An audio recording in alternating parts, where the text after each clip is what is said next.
everyone, so I'm here today to do a sort of a review slash first impressions of the L'Oreal Nude Magique Eau de Teint Fresh Feel Foundation Weightless Bare Protection. This is the new one from L'Oreal. It is kind of like a liquid to powder foundation from what I can gather. It is very, very liquidy. I've seen people in America rave about this, or it's been on YouTube for a while now. In Australia, just got it recently. From what reports I've heard is the shades seem to be leaning very on the dark side, so I went into Priceline to see if it was dark enough for me, because normally their foundations stop a shade or two lighter than my skin tone.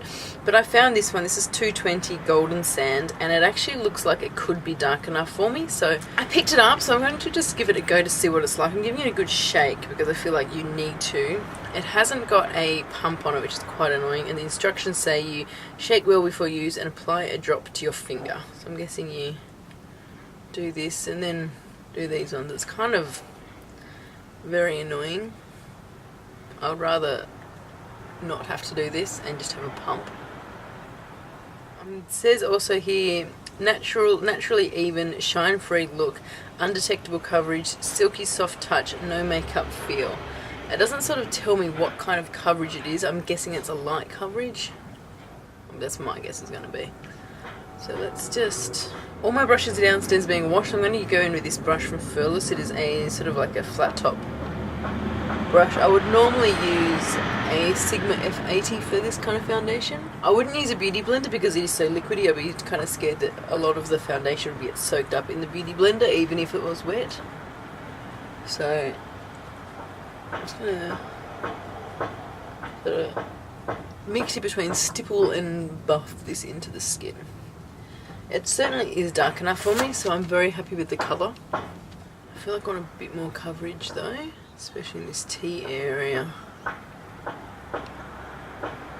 because I have been getting quite oily in this area. So if there's anything that can sort of, if this is going to help oil control, then I'm going to focus a little bit more into that. So the coverage actually seems quite good. I got these scars here from breakouts, and they're usually quite dark, and I think it's actually covered them quite well. I don't feel like I need to go in with an extra thick concealer. So I'm just going to take a little bit more down my neck.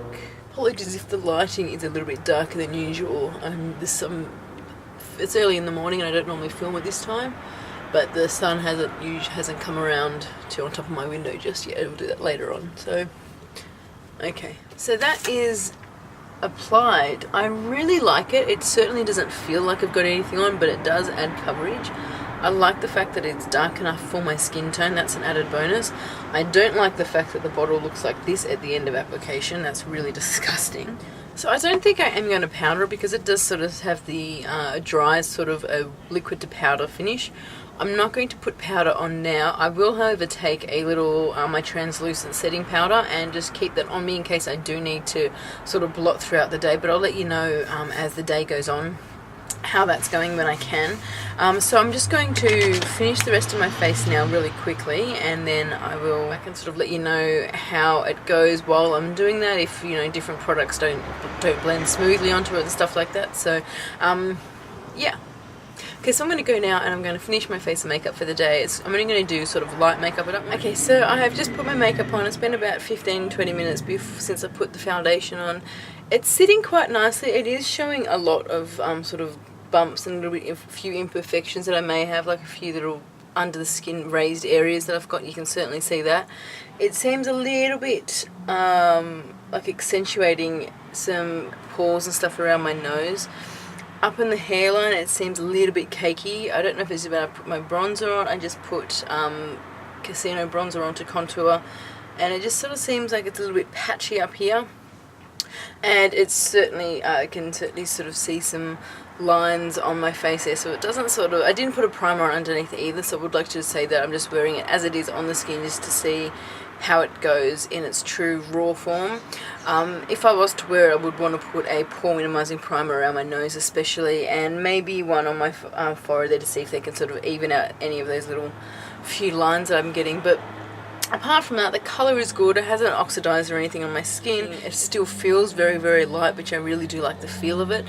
So I'm going to go do what I need to do today, and I'll come back later this afternoon and give you sort of an update of how it's gone throughout the day, if I've needed to touch up or anything like that. So I'm going to go, and I will talk to you later. Selection, it hasn't worn away. There's a little bit of where places on my chin where it's worn away, where I must have been leaning on my hand or touching my face. If I had a primer, but if I had a primer underneath or even set it with a powder, perhaps that wouldn't have happened, but I didn't want to, just for this pure review of the foundation today. I'm not overly greasy or oily in my nose area, I don't think. Like normally I would be very, very oily.